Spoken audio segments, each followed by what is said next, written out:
to other areas on Bekako Buana or some and Santi, or move to a different place, you know, and Namsoma Ubin Sukudi Chida and Asem, they say the Ghana forces are withdraw money pan because he say order from above. When Munano Mwashi. Master Richard Ewo UK or Penny, good morning. Yesterday was your birthday. Happy birthday, belated one, encore Emfa Emma, Master Richard, a member of the New Patriotic Party, the branch, UK, no, and Ra, or celebrate your birthday. Abusuani Nina say, men wish you well. Titru, the original Mugabe, Yanko na Yane, Ora Ben Atipu. Yeah, reporter on my update dam spillage you know ekoso ewo my brother anope am watching. Good morning. I hope you're also doing fine. I'm doing fine. Na Boko there. Boko, we are still on by God's grace. Okay. Yeah, the Yankopon asesa anope wa dwan and hope say be pem sabri you know there is no a report of obia wa hwe ne nkwa.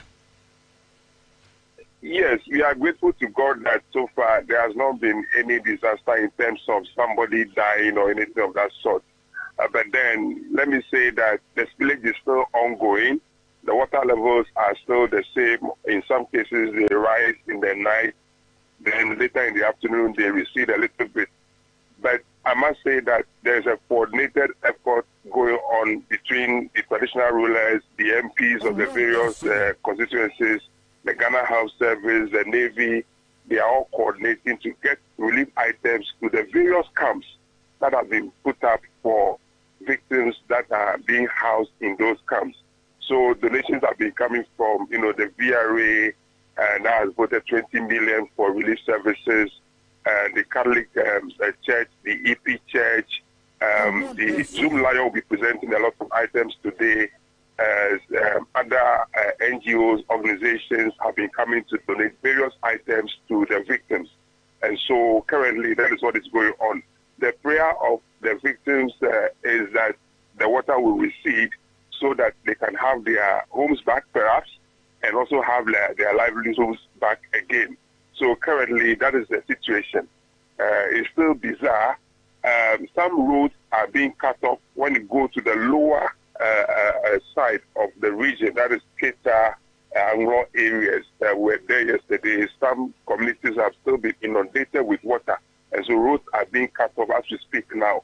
And so access to some rural communities will be very difficult. Let me also add that the Ghana Health Service is also providing healthcare services free of charge, whether you have, insurance card or not, because it is a belief that people would have lost their insurance card, and so generally the victims are being provided with care so that nothing happens to any of them, my brother.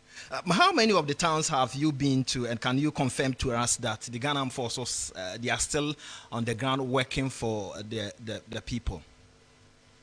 Yeah, yesterday there has been some mishap between the Ghana forces and residents of Mefe with regards to the taking away of the boat that is being used to cart goods to the victims in some of the places that are still inundated by water. But that is being resolved, at that level because they still need to be available on the site to help the people. I know some areas, if you go to, let's say, Mefe, you go to rural areas like Agave areas in the Southern constituency, even Germany and some other places, both are needed to actually cart, these relief items to the specific locations where people are being helped by way of relief victims to survive. And so I'm aware that that is being resolved, and we are hoping that by close of day, and that brouhaha will be resolved so that, the coordinated effort will still go on to get these victims supported as much as possible, my brother. What can you say about relief items being brought in? Is it enough, or still there is more to bring in? Yeah, I must say that there will be more to bring in the sense that if you look at the levels of water and the fact that it's going to continue for some time, the spillage is still ongoing, and people are predicting that this can run into even January and February next year because the levels are so high.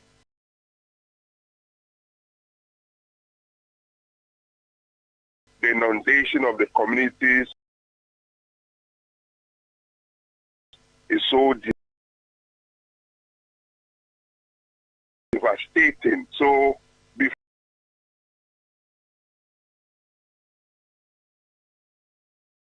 before livelihoods are gotten back, we'll run into next year. And these people are living without anything. Their livelihoods have been suspended. They've lost their jobs. They've lost their items and what have you. And so it will have to continue until somewhere, January, February. So the relief items will still be needed, particularly water, food items, because the water is polluted, as you are aware. So they can't drink this water. So water, food, and medication will have to continue because if these do not come, then there will be a problem handling any outbreak of diseases, any outbreak of hunger that may come out of this disaster, my brother. If you consider going to places from one community to another, what can you say about the roads? My brother, a lot of the roads are being cut off. For example, when we want to go to places like Bato, or you want to go to, let's say, Japan, currently the Adidome Japan road has been cut off through Volo, Tagaji to Japan has been cut off. So if you will have to connect from Adidome right now to Japan, you will have to come through Ho, take it through the other part through before you get to Japan. If you want to connect, let's say, from Angloga through to places like Koji, Agobledokri, and the rest, you will have to take a boat to cross to other communities. So I can tell you for a fact that a lot of the roads are being cut off because the water levels are still coming. And so it's difficult to commit from one community to other areas, particularly in the remote areas where, access to roads already is bad. And with this coming of the high levels of water has worsened their situation. So it's difficult, my brother. Let me understand this. Are these rules rip-off of which for some time we have to go back and reconstruct those routes? I must say most of these roads that I'm talking about are feeder roads, connecting to various farming and fishing communities. And that is where they get food from to the marketing centers and all that to sell. So to the market, because their farming communities have been inundated with water, these people will have to look for food. And so they won't get. So if relief items will have to go to them, it has to go through using boat and other means of transport to get connected to them by way of education, by way of providing them with relief items and all that. So it's a bizarre situation, my brother, in all these communities that we are talking about. What about school children? What can you say about them? Yes, a lot of the schools too have been closed down. For example, a lot of the safe havens are on higher grounds, and most of these safe havens are school communities. If you go to, let's say, Agbetiko in the North Tongue and other communities, the schools are being used. So as we speak now, a lot of the basic schools that are being used as safe havens have been closed down, so they are at home. Apart from that, a couple of the senior high schools that have also been hit by this, for example, the Sokakope Kombuni Technical Institute, over 2,000 students. You go to Memphis and Isito Senior High School, also over 2,000 students. Then Bato Senior High School, also over 2,000 students. Senior high school students. So these three schools alone will give you a total of about 6,000 to 7,000 SFS students who are at home currently. And so if this should prolong into January, February, that will mean that all these students classes at all. And they are going to write WASI and other examinations with students who are in other regions and are going to classes and all that. So this is also another angle to the whole thing. And for the basic school children whose facilities are being used currently as safe havens, they will also not have any education. And BEC will also come on, next year. How would they adequately prepare themselves for the BEC? So it's a whole complex, issue that we are dealing with from this disaster that has hit these areas. Worsened situation 60 years on. The last time it happened was 1963. And so 60 years on, the same magnitude of disaster we are seeing this time around, my brother. My final question, I don't know whether you've had an interaction with opinion leaders and then chiefs in these communities and towns. What are their feelings? Yeah, the chiefs equally are helpless because they also feel that in the first place, this should have been managed in a way that wouldn't, result in this high magnitude of disaster we are seeing. And so I know if you come to the Volta region, the Regional House of Chiefs have also been around in the affected areas. They are also leading some efforts to get some relief items to support the people. So for the chiefs in all these areas, they are also working together with the assembly members, the MPs, government, Ghana Health Service. They also have committees that are coordinating all these efforts together to get support for their people. So they are also helpless, and their wish and call to the world is that something is done about this situation. And some of them also support the call on government to declare all these affected areas, under a state of emergency, so that international bodies that government or as a state that we belong to can also come in to support all these efforts to get, the people a bit relieved, and then have some medication, some other support, because people's homes have been collapsed. And so before these people get back to their lives, they'll have to put up new buildings, they'll have to buy, cement, roofing sheets, and all that, So it's a whole lot. It's a whole lot, my brother. Talking about state of emergency, if you look at government effort and that of the Volta River Authority, do you think there is a need for us to declare a state of emergency as a country? Well, personally, I'm not an expert anyway, but I know government is doing this bit because government through the assemblies, through NADMO, through VRA, through the Ghana Health Service, are all providing the necessary support that they can, So I believe that the experts, should look at it. I'm not sure in the last couple of decades this country has ever been put through a state of emergency before. I have not heard it yet. So perhaps if it should happen, this will be the first time. So I'll leave it to government to look at the situation, but these are calls coming. It's left with them to look at it, whether it is feasible or not. But some chiefs feel that now, if the declaration of the state of emergency will not cost government anything, and the declaration will rather attract international support, then why not? These are some of the questions they are asking. But we hope and pray that they will look at it, because we have this interministerial committee also in place, and I believe that they are looking at the situation, looking at the numbers, looking at, all the support and the coordinated relief items that are coming. So I hope that, whatever decision government will take will near to the benefit of all these people across Volta, Greater Accra, Eastern Region, Bono, Oti region, and the rest, my brother. Thank you very much, Atipo. You're most welcome. May I say with the update, Ben Atipo, Centroni, and Dean come off from the Volta region, baby, dam, no meeting at the Amofabwachi. I heard a one crater and one sem, obtain Tim Quabana Quache, Abananya Kukuma, and pay one and a air shed of one crater and one sem, no Eddie Amaye.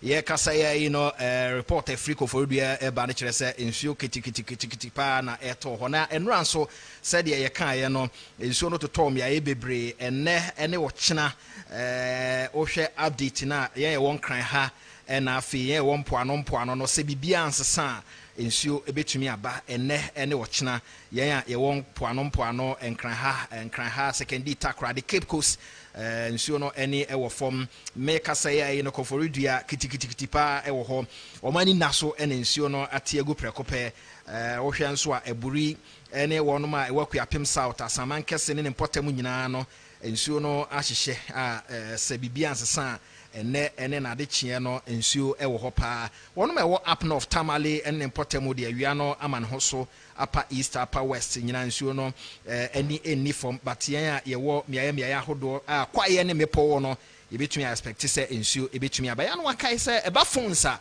Franco Trading Enterprise adaroma na phones yede ema womo ton phones ene na hodo womo eton Samsung afi niema eye phone ho niema nyina yede siesie phone oko maso ye ho a wonsa be kan bi air conditions womo ton 1.5 ede kopim 2.5 horsepower wonsa ebe kan bi e wo Franco Trading Enterprise na nso akai ahye ne nso ede ama ya no akọ online www.francotrading.com now no madi nkomo 0558106241 ene Franco for enkonkodi nkomo Spanish garlic mixture so wasori edidi awie fabi guso na niema enye kama oni ni nua Spanish ginkgo capsules ena ye nombom edroi Food and Drugs Authority Ghana agiatum a eye adwuma garlic de onim se ko ni padua mu a ahoden prekope 0266114111 na wakaya hye nso ede amame RT Home Planners and Construction Limited for emo asase ene adwapade adan ahodo wodi wani kire Roman Ridge Airport dodowa eburi shai osudoku afei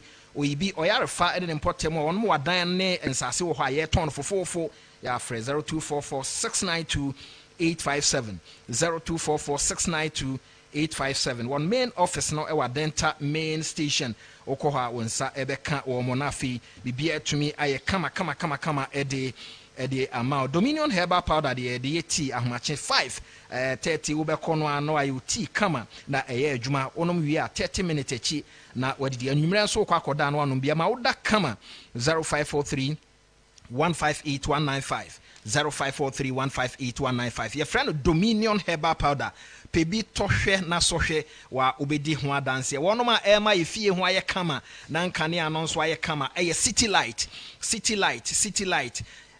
for some country so mo nkane ahodo different best 5000 and omo ede aba ebeboa amagana nyina aye kama na omo san atete so nso ya okura just 1000 Ghana cedis obetumi anya nkane a efie 3-4 bedroom ebe ma ho nyina ne mu nyina aye kama nti kokomlemle omo ben Odor Rice and afi East Legon so omo ben East Legon police station Fresh City Light for na yemrambe bo dan na wasi awie na bia hunu ba bia mfa kane no kra mo a yebetumi aba be bo na kyese ne ma ye kama 0501338082 0501338082 na oni City Light for any nkomo one school or dia ba bo amofra no so ya na odi abofra no akọ City Light International School we international school a ebema abofra no international standard ya odi abofra no ko ba bia o wiase ba bia obehunu se na desua no ekọ animu ade eye fe ne se bibia ye talent wa akwada no mu bia nso ombo modern se yebehwe amatumi apie abonten frɛ na City Light International School for no ene oni nkomo ba bia wo pesa akwada no adesua ko bia na akohwe nkwada kitwa bi ene teacher ne ede na ama wo mo ne classroom mo team ene school environment a ehia sa odiska eto dem ne bo no nso ewo form 0508325576 0508325576 na oni City Light for no nso akodi enkomo okay yeah boko nyame adom boko okay nyame adom boko ya da nyankopon ase nyankopon ase congratulations oh it's last Friday yeah nyame adom na uni ho ye ja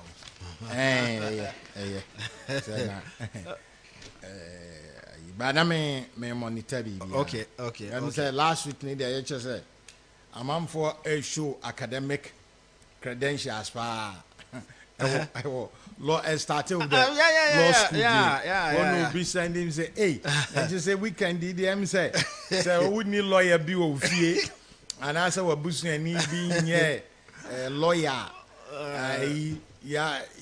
just am free who nipa bi to the bar and then I just I was on your pen no me over 1000 oh Maame baako bi wo Konongo Junction ho a wo de wuram akwa agogo no oton brodo waton bread wo ho ache pa ne ba ewie bi ne mani gima ne sa ana omo caption no obadu a oton brodo no ba lawyer ni no nie ana omo ba social media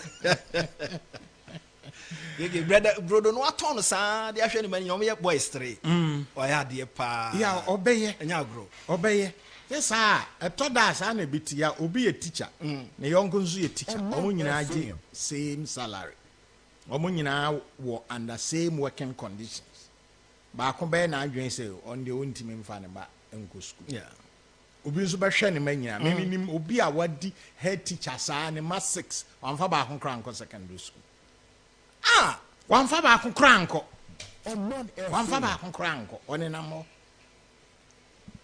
I mean, Sanet, inti mame no congratulations. Yeah. Wow, be mane afa agogo ho bia. Ugina agogo junction ho. O costeles farmer. Ugina ho a o so me hwe obedu. Obi anim no. Obedu. Obi anim no. Watiti we ne mpanimfo ka so watiti ni mo wi mu a wa boni trimu ko. So no nso so obe ma ne ma education. Ebe kakra no brodo no so obeton a no ana bi ote ho de gigi na ni. Twema ni hwe se de na ahomache wonam ne ade pa chese. Ya no so ma ne branye ko. Enti no ya chese weekend di ne social media ba bia lawyer for enti congratulate o mo nyina Samia Uku. Chese nkofo bebre. Yes. Bia me senior ba ko Victor. Osre pempe nua.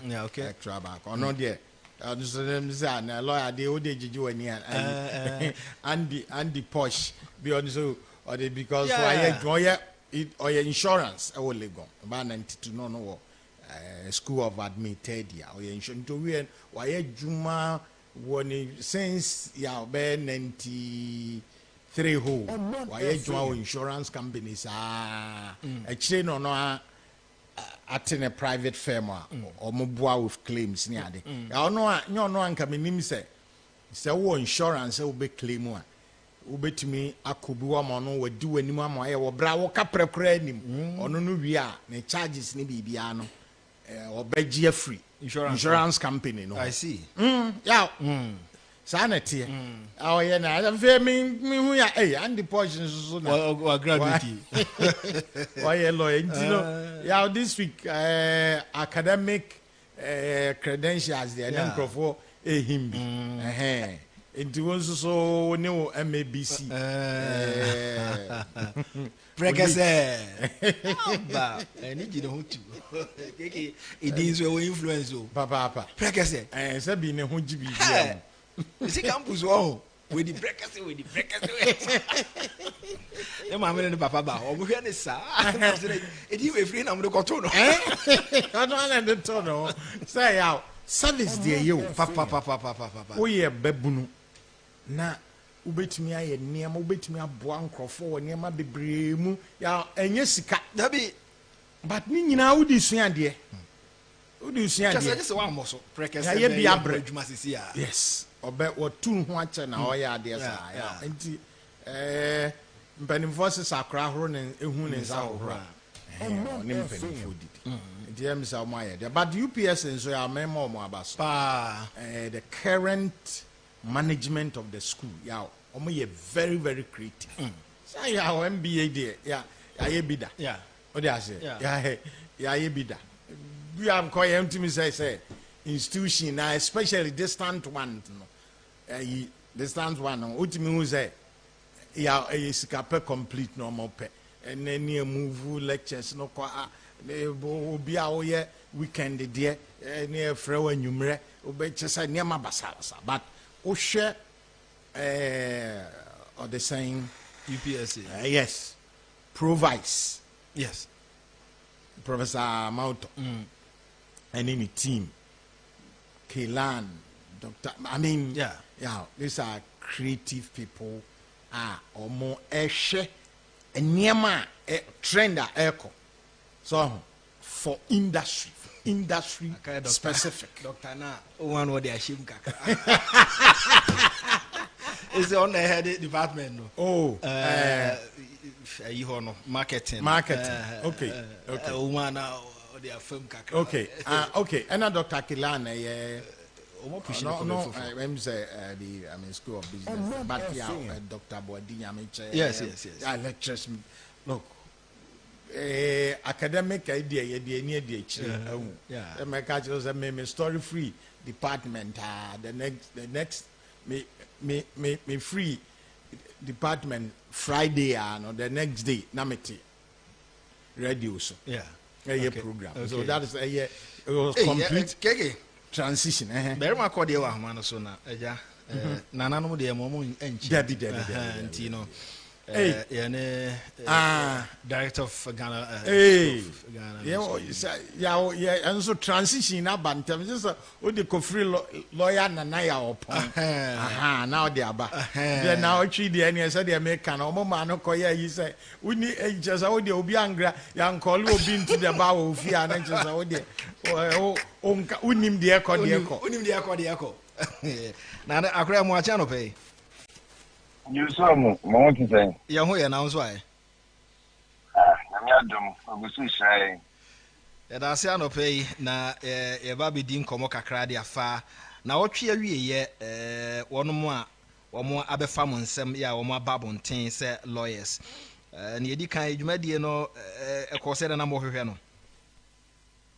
yo yancha atifo nyane enkoso na nyame ake ekoyi pa se dakrope enipa apem enkunoni echipon enso na is 1097 ekanipa miensa na 1100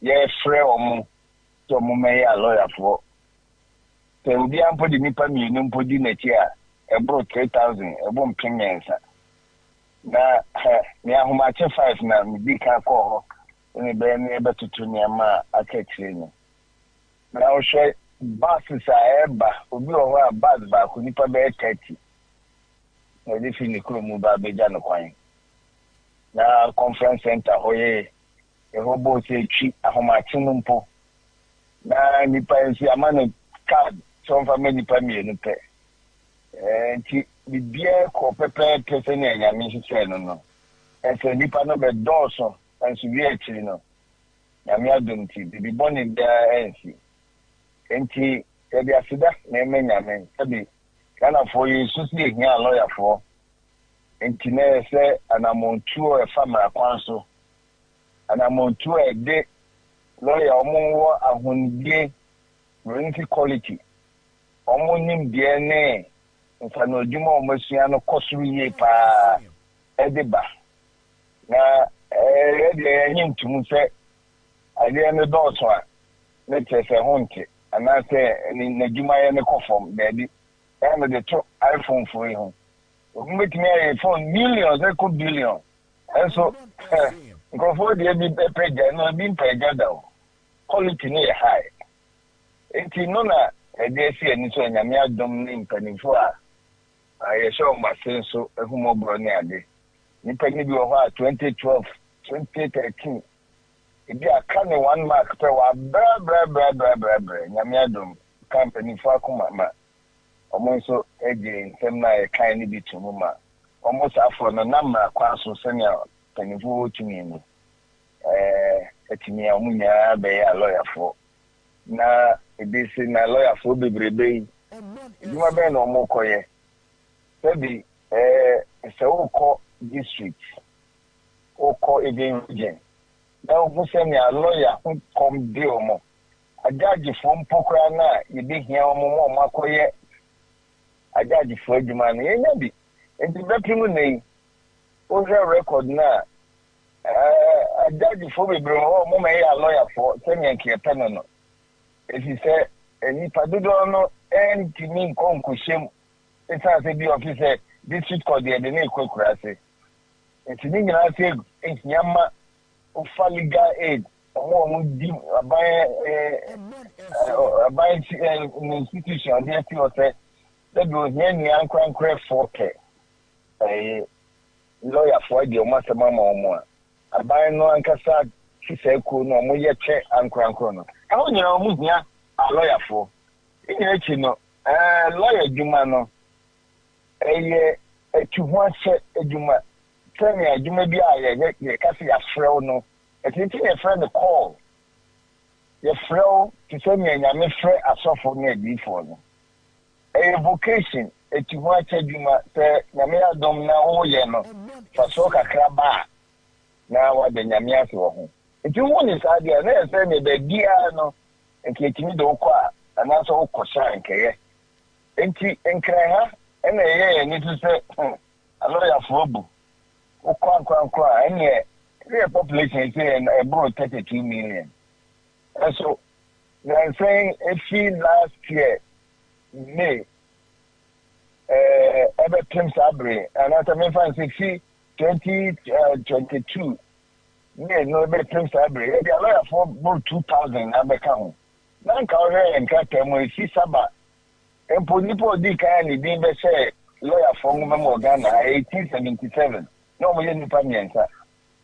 Cosibruni, Bacoca home. I'm to Cosibruni, Nina Bia, on the Ghana near Omunyanso, about to Memini, about to Memini, a child, my lawyers. No, yeah, Ben said 9,000. You see any area do, they said. 11,000. That is a social. A new baby across Senia, Yashisheno.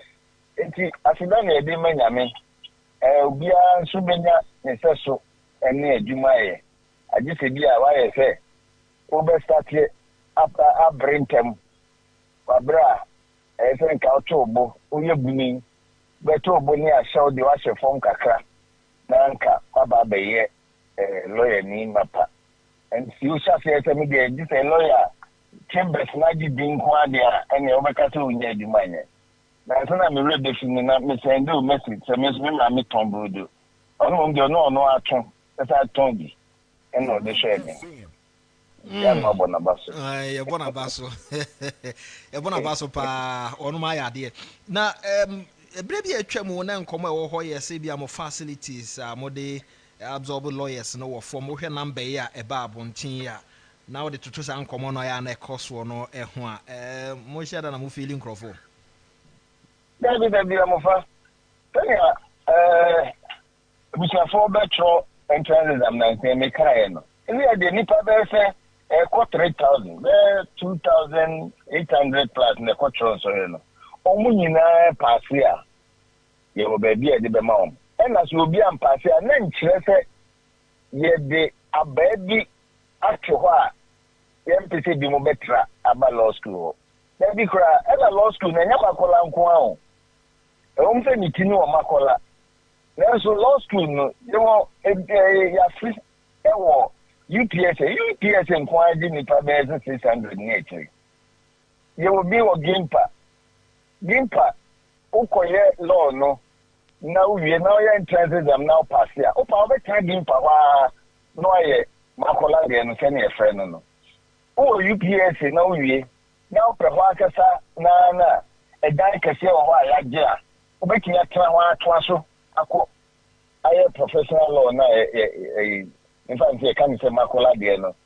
Ansana ukokuma sinso a KNUST o mama e dan kase o wa and also fe nipa bro 400.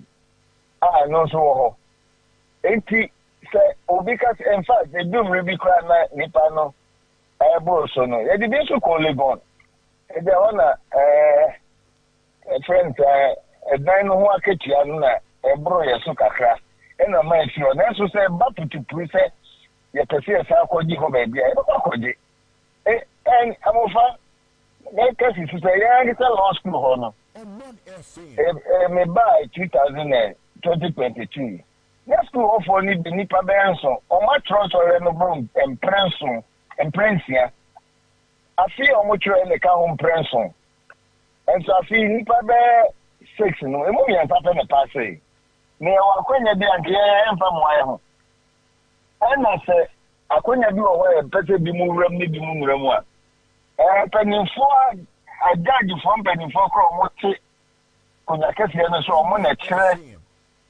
tani a yesibu school no ho ban ani ade en so na ko mo jitu mu no o kure ma fiele ba ko kura de ne ba register for entrance afi o ta ma ne ko register o Gambia if you don't show the banner of a party. And the being one penny for us up to her, say, a nipa smesima and a nipa could be said, and one man lost to her. Now you need Japadi, baby on Betna. I could school into Yamto, so there be a Disney host, baby, near Tosubio. Kawawa, America, actually, so an answer. Cabin Cassica for no to me, a man a bebao. A command is saying that Sabi, be more. And if I go her, our multimeter more, this Sabi, Macopacho, Policy Secretary. I saw no more 500,000 near the amount, and a big credit to your school fees 2,000, 3,000, 5,000, 10,000. And you have no credit. Like I mean, I said, me one in my dress, I'm only in my man, and papa. I said, they will pay for now, the near dinner and what then, and by both attentively. Now, I miss Shamama, you baby, I'm a lawyer. Okay, you passing here. Reading my grandpa, it was a power, a triple and even. Social media saying near 4 you if you back Ukraine Pamiensa, a nipa millionaire so be an area. She baby so should be so or hang doctors. Soldier for me, Nubia, efforts for also your friend or more. Law school is the same way a damn my test. Profession I can be a super so back. Now, basically, alone, yeah, or the Aquatrone Jumaso. I'm over. Sunday idea and common no ebe ko na wie no wonu ma ya na omo babu okra wa retire e na opeso oba be ye law no enye den masafo no oh but if one be a police officer ba ku say over 70 years na me say ni na me adwuma me ye ni yes me mate e bi e law be 30 years ni afi na me so adru me so so kai say or two exams now for man. Training and Amiadum, a co ye man, na all office na or more soon. No more so many edit. Now, my member could there. If you last year was swammer, I feel me quite not the former Najo or notice board naming by their results in the bono. A soon, their friendly Gajo view, Amofa. And my maybe say, madam, at the one time pass, if it's a meaning say. Baby, I know that no, and I don't want to pass it.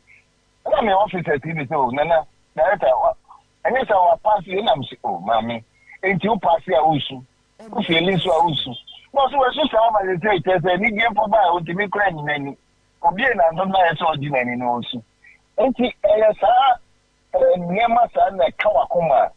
That's my quaint, and Mamma who climb out yet the boy in the panel. Which me, now my head and penny for my nephew feet on my friend in our babo mukin kenny and Nigia. I'm a fadia bro mona. Or pet lawyer no crack it on me see and that's a better as umpona, me peer no bayo. Can he be a handful? Yeah, paramounties. Now, said you and penny for echo bear 3,000 years show Muscuho. Na omo shower boom achero edi obuo kese be ma ono amofa enya dia sika na ade foforo bia betini asa na emu enti obi o wa yes wa retire nanso adwuma ne ne fe ebi se adwuma bebre o ma mu eno ne adwuma ba ko a emra wo mu kese so adwuma wo enti ebi enti ase ena yebo black and a white and a big way geshe. They find near me a church and your woody maso. And then a fake. And when I'm my lord, no, so I have said, then you know the shot, you know. A Jumukuba, quite a bombardier. Don't settle the baby to Chimagaka, a bombardier, my Titania Titanone, a Tianama, a bear friendly a corner. I'm a nipping so episode, baby. Ain't here the beer and poem that made the no yam second yama na juma for teacher any do be any omo ameto omo senpai omo clean ho no udru office ahomachi na le tai contem no ma sorry mmaa ne mmarima de anigye cleaning na ɔhwɛ mposika yɛde ma wɔn bosomi a ɔdɔ ne ɔpɛpɛ wɔn de yɛ ɛne yɛn lecturers yi ebi koraa baako koraa adi abɔ 90 years ɔda so kyerɛ deɛ yɛn nyame deputies registrar ne ne deputy registrar edwumayɛfoɔ nyinaa obiara ka ne ti bom ɛne yɛn mpanyinfoɔ a yɛhyɛ wɔn ase councilfoɔ a na nyame ɛna ɛsrɛ nkwatenten efiri ne hɔ ma wɔn nyinaa nti sɛ law school no deɛ yɛwɔ hɔ bɔmmɔden mo ani nyɛ den tiadeɛ na ma mpaebɔ nta akyire nyame bɛtumi amoa ba na oduo na ɛbɛba no ayɛ sɛ ahemmaa mu yɛwɔ mansion bebree wɔ hɔ woba nkwa deɛ ɛbɛdi wɔ wura mu na woba nso a ɛsɛ ɔhu sɛ ɛhɔ nyɛ baabi a yɛbɛtena ɛyɛ mfie mmienu no so a ɛsɛ ɔkɔ na ɔkɔ ba wokɔ ɛkɔ baabi a lɔyafoɔ gyina yɛhɔ nyɛ baabi a yɛde nnipa tena afebɔɔ ɛyɛ mfie mmienu nti yɛne nyinaa yɛbɛpere akoma ne ayɛ adwumaden na wo nso atumi afiri hɔ no obi foforɔ aba ne yɛka wie yi ɛsɛ ɔbɔ yɛ aba so nso sɛbi wɔm sɛ bi mu ɛkɔkyerɛɔyɛ ntimi ankɔ yi a mo afe yɛsrɛ nyame sɛ afedan nkɔ yi nanso nnipa 964 a na yɛbɛwura mu no ɛno nso mu ɛma ɔdu paa yie nti yɛde bɛyɛ apem ɛne akyire kakra firi mu ɛna nea ɛyɛ duru apem nso wura mu ɔmo wura mu nso a ɛsɛ ɔmo pie na foforɔ nso ba na nea ɛdi gyina so yɛ adwuma no akora mmea no ase akyire yɛbɛkasa asedan kenya mekyia wo fa megye te sɛ kwamanfoɔ nso nya ɔmo kyɛfa nyankopɔn nso ɛnka wo ho head teacher nyankopɔn ɛnka wo ho keke moyɛnkoa no meyɛmfa da ɔbɔ nkrataa no nti ya megye sɛ no ano na social media ebinom nso ahoɔyɛ sɛ obi nso post yɛpɛ engineers ɛne ahoafoɔ mɔmɔ abɛyɛ mani yi a lawyers ɛna mo produce na lawyers nyinaa ɔmo nyinaa bɛyɛ politicians na ɔmo yɛ akorɔmfoɔ na am sɛ wei ɛdɛn no biribi ma mo kwan ma mo timi kɔkɔyɛ equalization ɔwɔ baabi bebree nti sana ɔbɛka na yaw wote asɛm a tie mu yie nkyerɛmu ba kyerɛmu yie last week me na me around na me hu headlines abra said tekpe former finance minister na oye first no ye deputy to kwabnadufo na yi kwabnadufo koya oba be ye minister na to force and so be ye ne deputy na ambulances and akato ya ambulances nso a enye ambulance a Ghana etua ehun sika ede koma company ya omo ne yese omo en supply ma ye nyina nim de ho asem ko ye ho a atofos ejina ho court a eba be to dwa maybe on Attorney General office eba be the Daily Guide ne breaking news yeah say atofos e de adwenkyere ko se enka ombetua sika no nyese asem no etwa so na ya ho na oba abontin be issue statement say enyampa na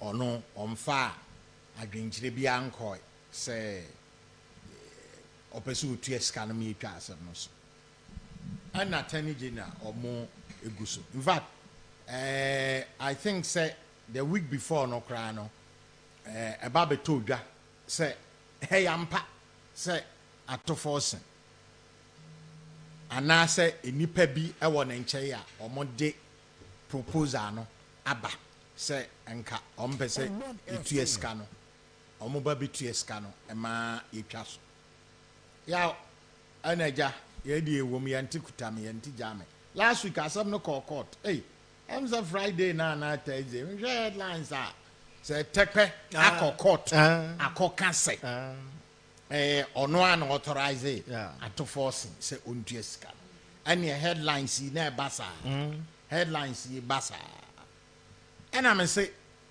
the question na me busa na say yaw ye ka office work any documentation any niama ho asema enye nipa no asem say ne e dia to force na do anu agina court na say tekpe akọ no akọ ka say me am authorizing enti no just I say bibia oyeye no efa emra kwan so na ya mfa ya no na ya authorization me can be about daily guide headline yeah to forcing ya yi daily guide na headline omon e de abaso na asamba enkrofo entie mu yi na eyesa na honso ema obi a wo yadwuma wo office wo take decision on behalf of abai any bibia ya say obehwe look MPP free so 2008 NDC baso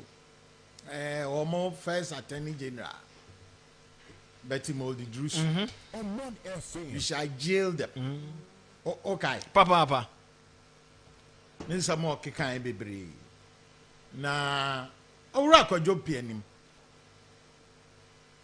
so kwadwo mpiani nye kwa me piani kwadwo mpiani or former chief of staff now ade ba kwa me mission free ne ho the documentation no your friend manager nini anum ya za number my friend manager yeah when it comes to documentation or no ne you see you and I'm still aniama no mission free o mo ho documentation documentation and keeping of records is very, very, very, very important. So that assemble and yes, you may come maybe clients be no the cow. Woman, no numpone buy and or side buy say or person by better one. So, me call some me quack ye case, man. Call me check. Madame be bia so keke enim you can ma memfa prepare ma outro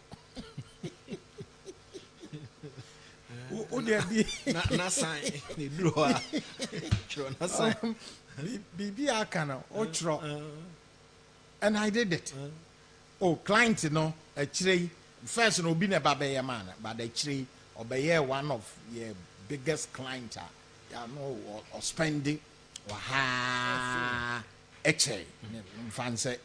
so it was worth it but now opese me put on record say me na me say me state say nti mehwe ama nyesa onyimini but he wanted records ECG for multimedia bills any state agency bia oni ebedi ya obe yese bia madam be pulu record not the approval actually say the records the interest will be new a chrese a review a chrese review a chrese that chin obi to me my sorry no my cancer na we cry no yes this is a take dia o court kai na me busa say and you also yes and you don't just walk into a court na say or you star witness some to force o just say now going forward no Ghana for ya dwimu ya me koso me te headline bi na me hu nipa reaction na me hu sa e kire me said we are still very, very vulnerable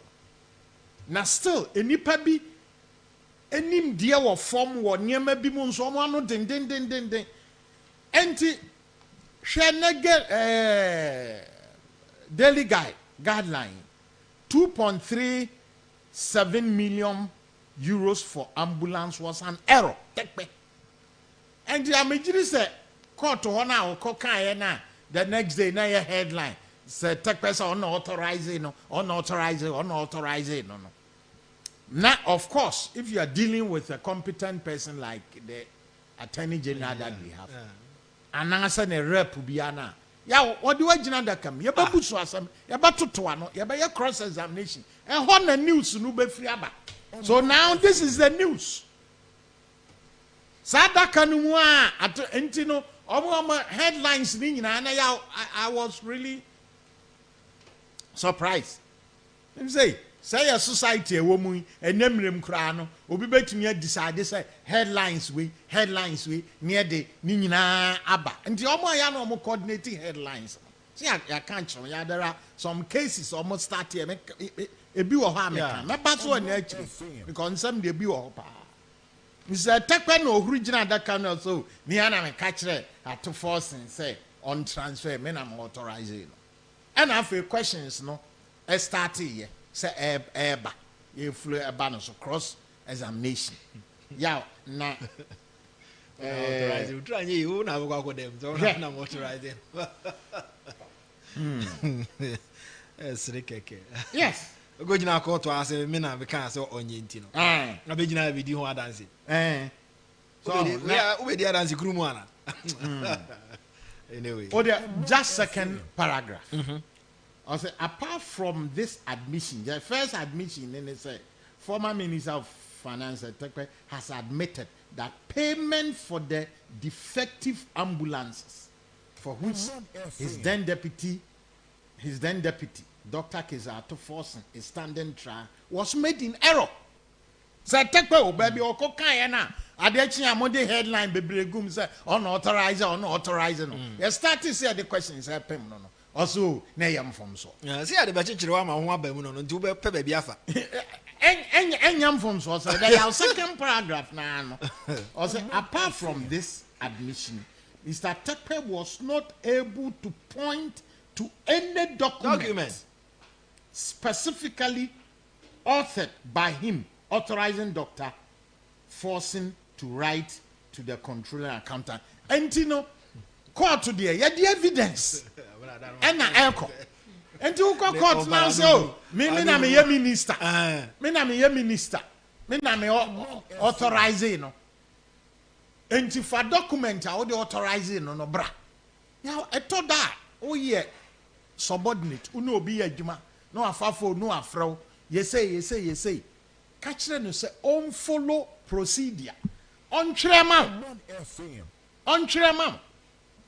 na yes sir I'm authorizing you to do this or that yeah oba demand penny ono de na no be kan asem a kire say you say na we you say make this decision na on person or committee no to paperwork.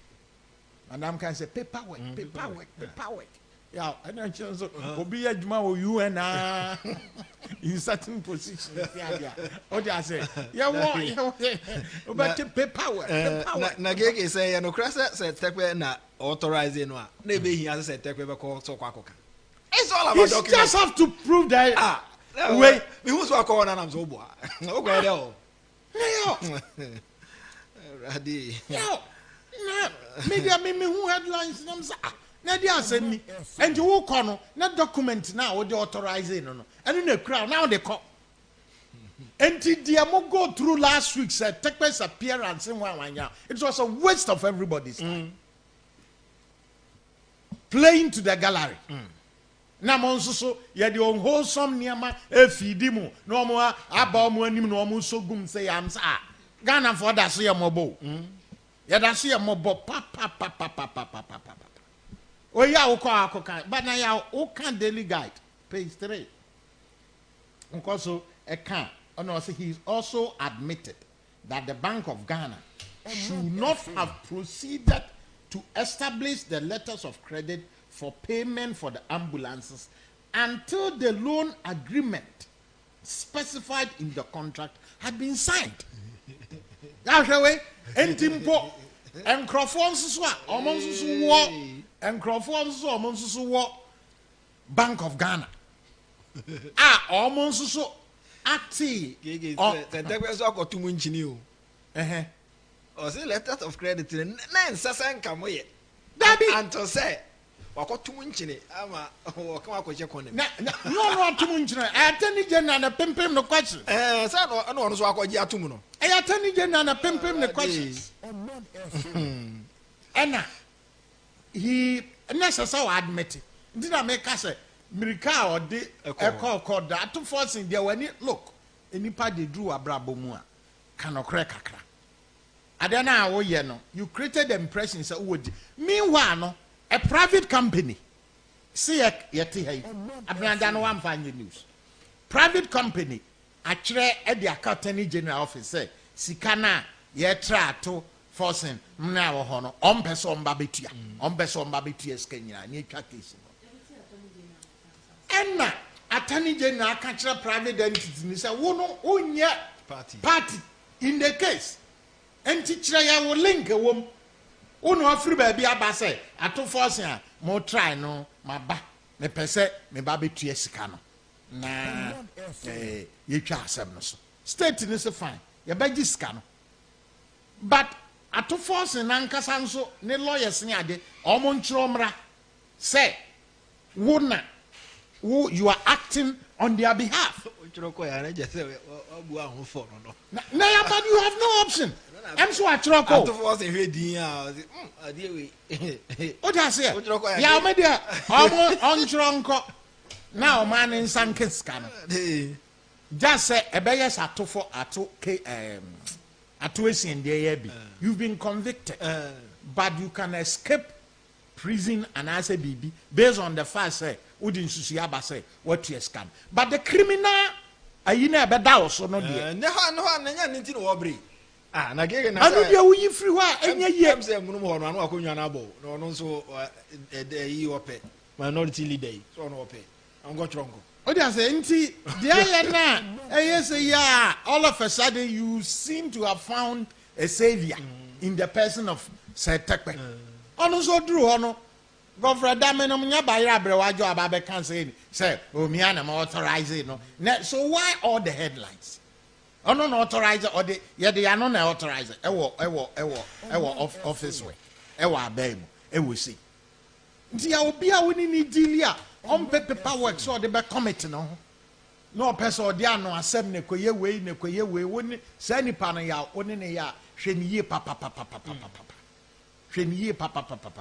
Aka cho wa ko jompe obo wura ni pie mu o yi document oba o do document satam Isameku afagnom ne bia asem bia ba na se ye pe kwa ye be fa so a e be defend ya best ya oyi pipeti ni na kogu wa to me say we there you have a backing okoka asem na okoka odi no kokogina koto aye engongo si and ya very interesting which means say Bank of Ghana acting on the instructions or directive from Atofo Sata Atofo so no ye a member of Bank of Ghana board.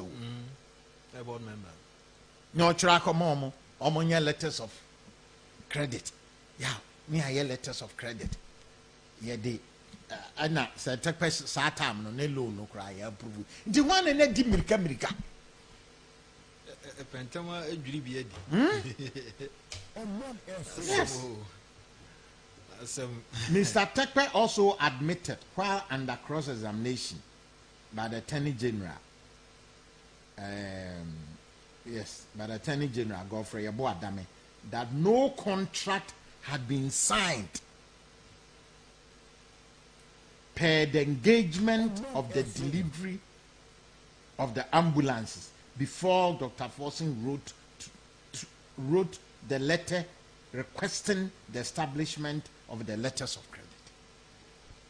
Loan agreement no cry na go through ne and sign contract ya anipanya ho brase na ba bia wa ya ro that arrogant posture no me hu ba bia free na ye yedom omo ye yedom no they don't know the facts.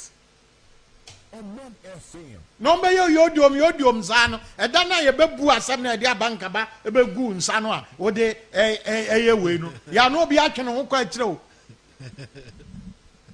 lawyer ni ka chem say do achi ni aka cho say oh you don't worry we'll make an appeal don't worry me e do ko amoma besi akodo amoma besi akodo mfufu e do ko ano say oh how na ye kan wa shebu no console oh don't worry just judge no kra anya de say me do kwa no na yi se Tekpe be wi ase no wa twene ho abesi akoda o se nka woto bo ase na sika ogi tumu na wotua ya bibi ansa ya bibi nyeye nti wo gi tumu na so se matua se ja enso ode kokwasa wani beba ho so no na adani asem foforo keke yanku ani yeah entini ya wa wo beto delegate page 3 no very very interesting very very interesting wa wo di ka kokoto a ye do asem ya meka ya mentimi enya kai wa di ka kokoto a ye do asem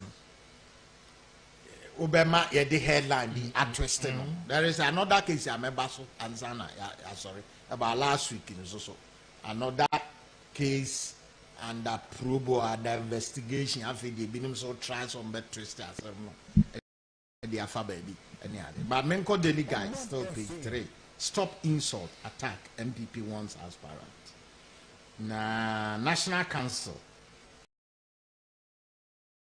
adema MPP woman na de ato womo pre franka to bre franka to for edibre no wo party ni na se obia campaign yi mu no omomfa atendidie ani ade emem omonhwe se bibia nkabo mu ni odoso se de omu ya ombetumi akamo ho abom ya mpanimfo nso mo party no mu enye atendidie nko na ede problem eba odi ase enipa binom soso a edin bi afififu ya one constituency German North enipa 54 obe final register mba omudini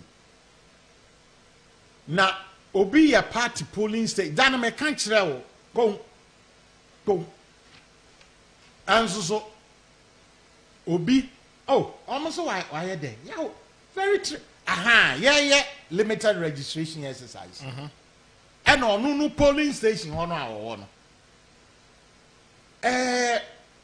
NDC for a presence you can feel it omo baho omo duaduane e de brankrofo omo partner nu akase ani ntini bebre baho nipa nso no ye polling station yi wo ohwa na ya last week interviews are now nyina na me follow e fa electoral commission how come say ye cultural din nipa a omo din akọ voters register no mu challenge meboa yes challenge enkrofo abanyina more than 50% ayi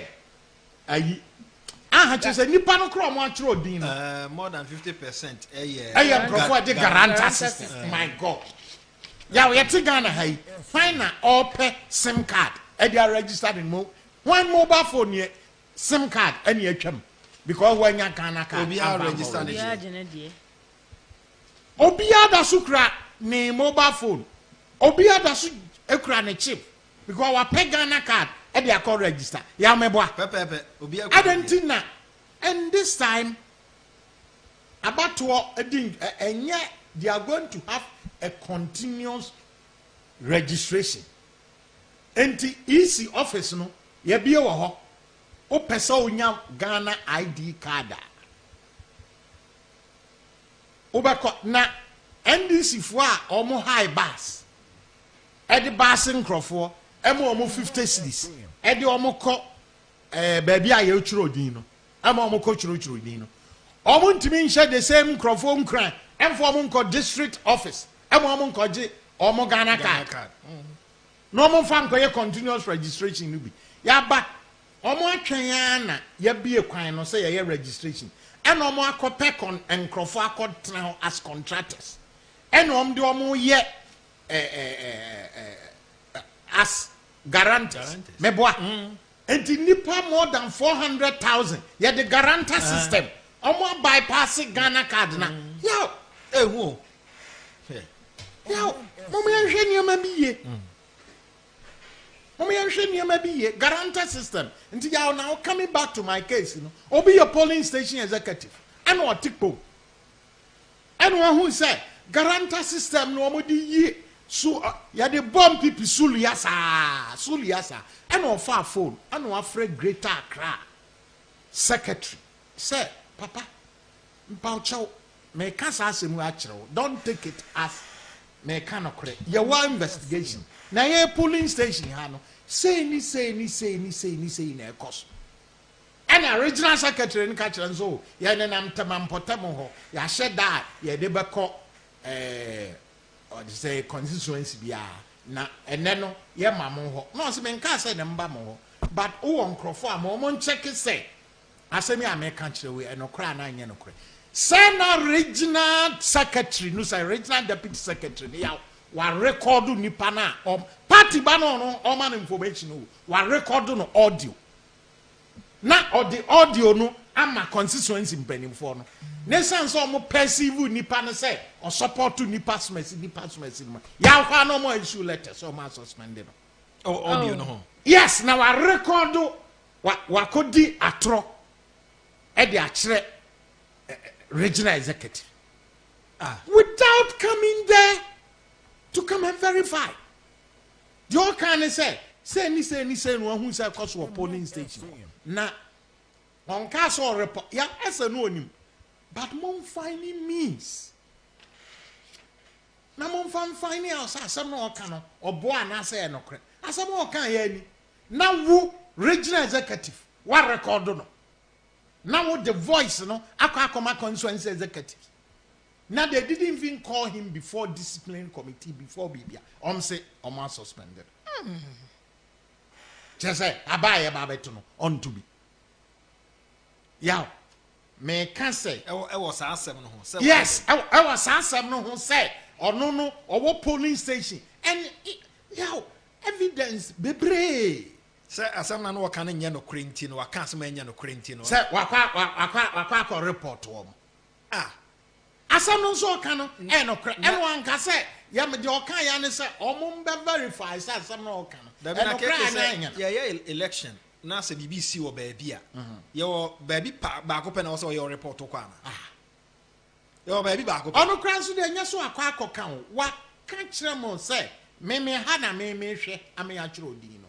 Na me observation ni ba me hu me constituency ezeke ya me nana boachi nana B Henry nana boachi exercise no e course no me hia no me ne trans me busanza nana B no say wako 70 constituency NDC for fili MPP for presence combat me guarantor system ni na NDC oh guarantor system NDC guarantor system, how can say you bet roding? Number 40% there. Yeah, the guarantors. Over 50%. Over 50%. Wash. No, this car, I'm a chairman. The chairman also not transparent. No, my other people no who so. And the baby be yes, MPP executives or my idea. But baby be so no more presence in a week. Me say Medina independent candidate ono kra na oni NDC oni sosu nkrofo ko na MPP for one enti ya den na ya kire odin awie ya Ghana ka anytime ubetimi akọ no akọ kire din but NDC for calculate ya hu say ya bie din kiro ade for district level election ono mo ahihye nyuma and a guarantor system. Guarantor system. And ya obi ahu na oka na mumu punishing. So ya party mpanimfo no council of elders no. Omon form aso nte form. Omon form aso ento form.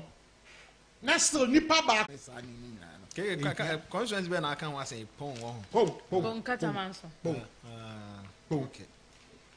Me as a me raise issue nipa bi from also them penning for so mbehwe no mo say nam say why did they even do that in the first place na nipa no record hey we are regional executive obi afra so ye complete no one record no audio keke e bia ono so eye sebe ya o de be mo so mo ntie ne ekoso ho no mo nye ho da bi nya sa no de ye sa nya sa no de ye ya me kan tro nya sa no de ye and Munchire some more penny for party mo.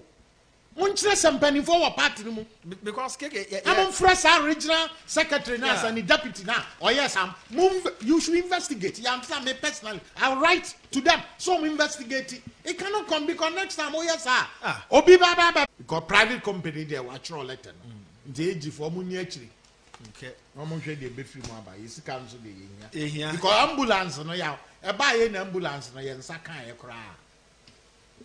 Nka enye ye ambulance amfa one fleet dabi sasika ye tua ye amfa one fleet ama me ambulance na ye wo ho Wa go fa just say you offer cancer into draw na de besu. What the baby see eh? What the baby see we busa am say mo ambulance nini. We am show. Mo ambulance nini. Yeah, and the same people as I recycle the same people. The same people lazy or book. Eba. No more about twice a year. Anyway, you're not home right about I the account.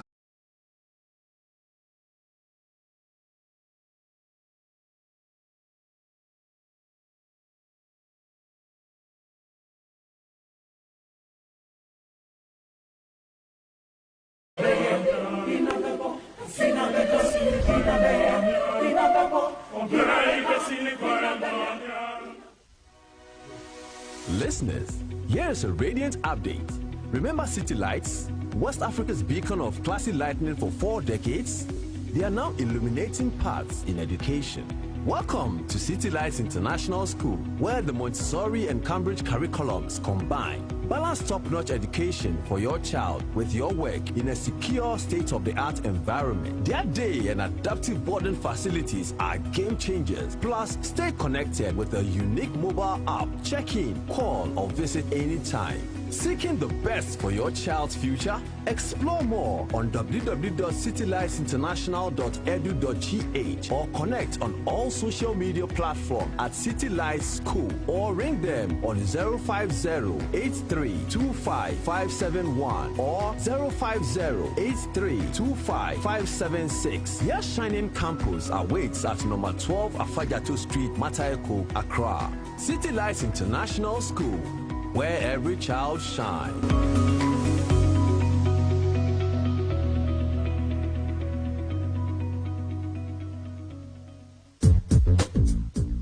Na ase what to say mama o ti apon kakra na moment me say duane enti na me de front active and chance any paper mu nuara papa bia wo dia wo mra ho aba no wo ye front active cereals are rich in vitamins, proteins and minerals, fiber and omega 3 so wom a blood digestion every 3 years equals 100 years obi atumi de bi na e main kama putumi di ni breakfast lunch and answer pampo front active ebeboa pa the drink nso nie ye won diabetes ya de ye tua no ana one person chire etumi num bi e na e won complete Omanfm kan nso tumi num bi na the test no jai oba normal main very nutritious and na front active junior in so front active junior ne famra no enkoda wadi 1 ekosi 14 years ya wonu muntimi ni di year from no wodi ensuo ana milk and mixia na wotima ni di na ni denti obenyiri fe ni nyina wo supermarkets and pharmacies dodo a at the pharmacy limited branch BM e Ghana ha from 0302 664 832 and 0245 915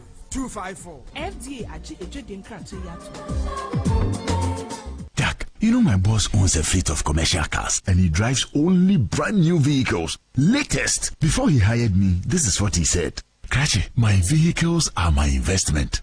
But he was right? Yes, and he's right. Goil stocks only higher grade fuels, further enriched with XP3, multifunctional enhancer, more efficient, eco-friendly, and at no extra cost. Available at every Goil station at Jibedia. Goil Super XP Ron 95 and Diesel XP, higher grade fuels, excellent for modern engines and all vehicles.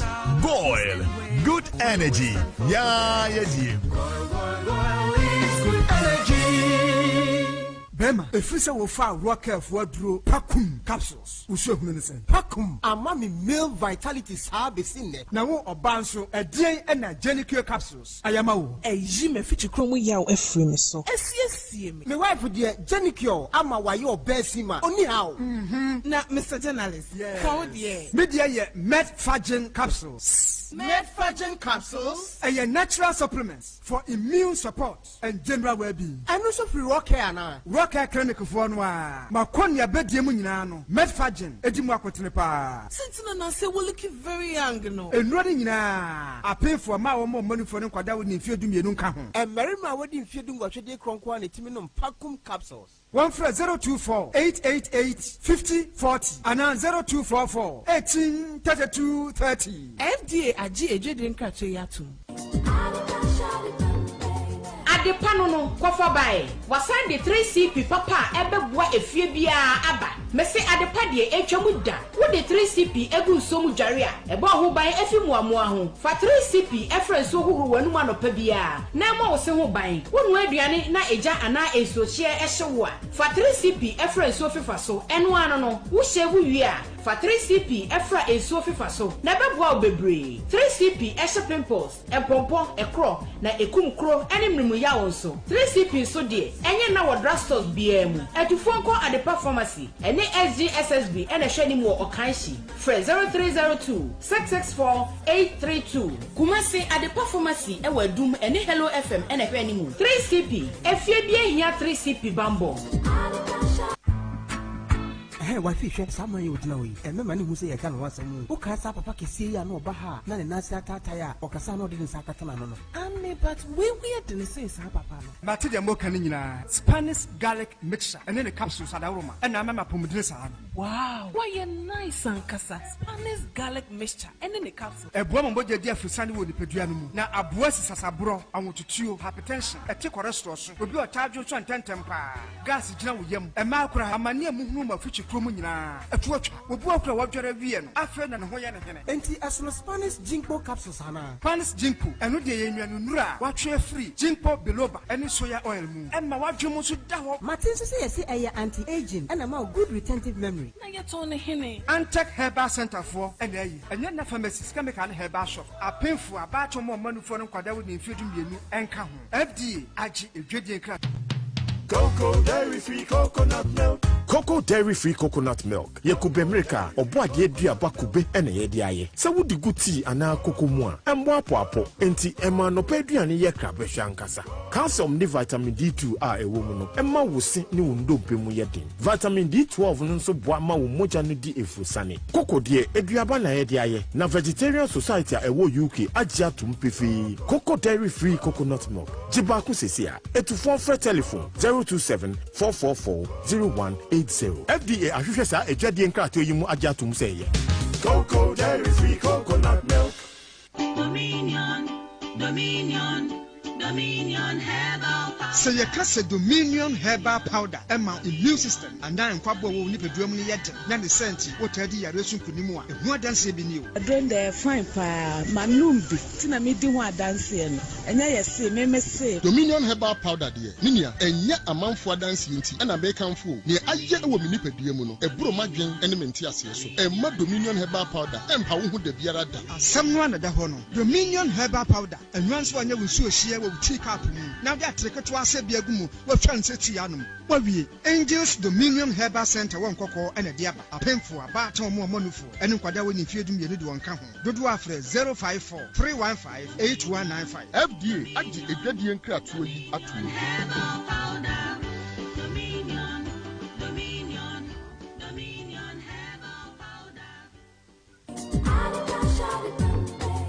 The panono kofa bae wasan de 3CP papa ebeboa efie bia aba mese adepa de etwamu da wo de 3CP egu nsomu dware a ebo ho ban efi muamoa ho fa 3CP efren so huhuru wanu anopa bia na ma wo se ho ban wonu aduane na eja ana ensohye ehyewo a fa 3CP efren so fifa so eno ano no wo hyewu wi a fa 3CP efra enso fifa so na beboa obebre 3CP ehye pimples empompo ekro na ekumkro ene mrimu ya wonso 3CP so de enye na wo drugstores bia mu atufonko adepa pharmacy ene SGSSB ene hwani mu okanshi fre 0302 664 832 kumasi adepa pharmacy e wadum ene Hello FM ene hwani mu 3CP efie bia hia 3CP bambo.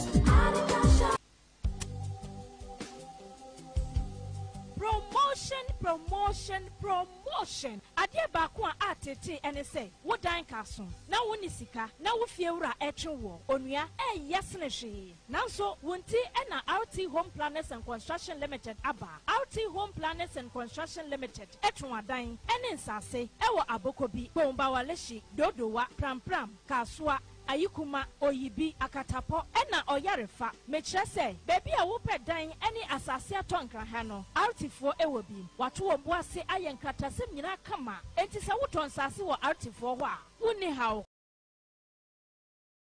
kra wɔsaayɛ architectural drawings ɛne construction na yɛwɔ Adenta main station hɔ a frɛ 0244 692 857 ɛna 0246 102514. Website www.rthomeplanners.construction.com. Still Franco Trading your phone papa fee. Franco Trading Enterprise our phone BAB. Say yes Samsung, Nokia, Itel, Infinix, iPhone, Huawei, AB.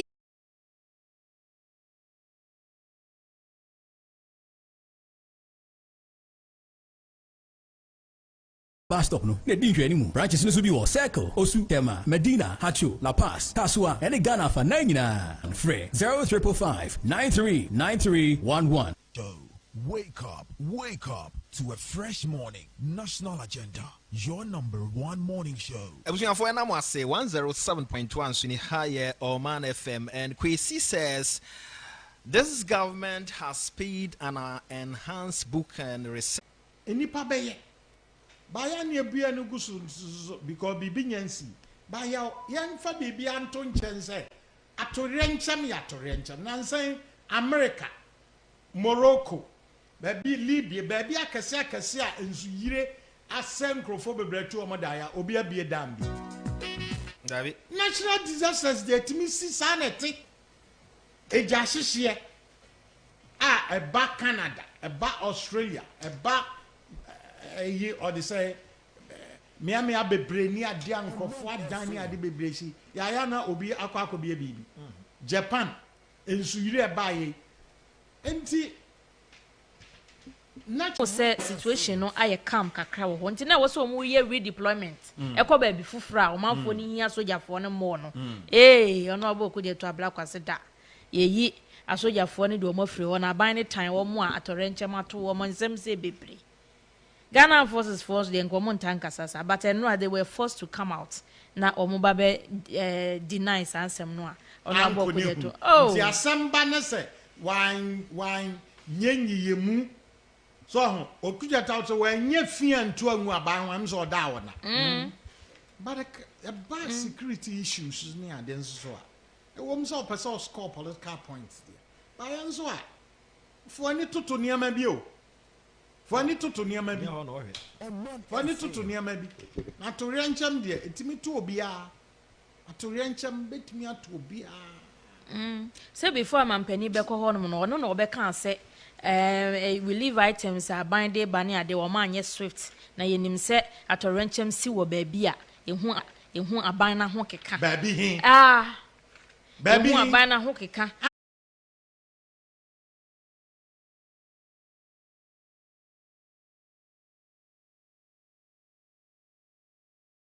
Come for any one church near my na almost person brandy media house be say what the open sensational now ya me danyame say sadie no I have fought it with all my might and strength.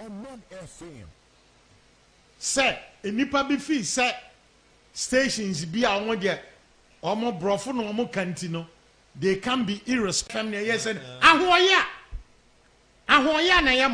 otherwise, some media houses have been very, very irresponsible.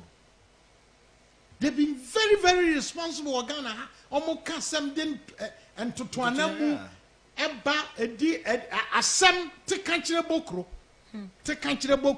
Asam Namcrofoya or Ghana. So irresponsible. Asra for Samoaba, you move woman. The media houses be a position hey Ediam Kwana moji and I make us a first and me there are some lecturers naming microphobia because of pronouncement. My catch them say a bua a dibu minya ba krama monda because nipa or mokata or muani say you are citing irresponsible media houses, any irresponsible journalism. Omo eye. Now if you say Odi make a case and you want to look down on so by what standards? By what standards? But then look, NDC for you. Omo duma ba company lecture. Oh yeah. Adekire. Omo tu omo ho agum ane no constitutions yi. Omo tu omo ho agum saa. Nti o kira de kakra na oye propaganda kakra. O kira de kakra na o tan kakra. O kira de kakra na anibere kakra. Ya combinations saa.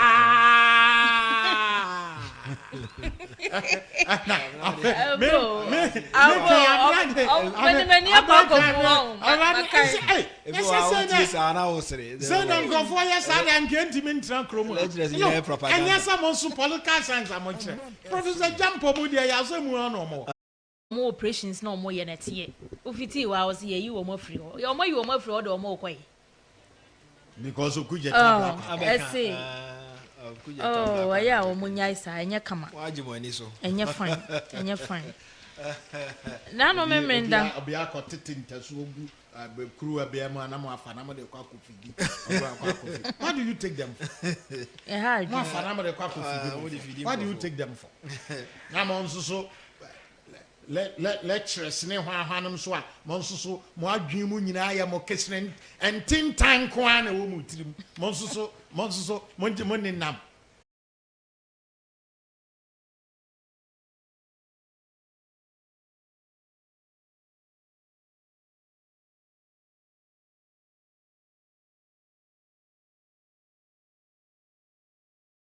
Breaking news. Now almost share across platforms. Breaking news. Okuja to say here soldier for na free me pe. Hey, news breaking news.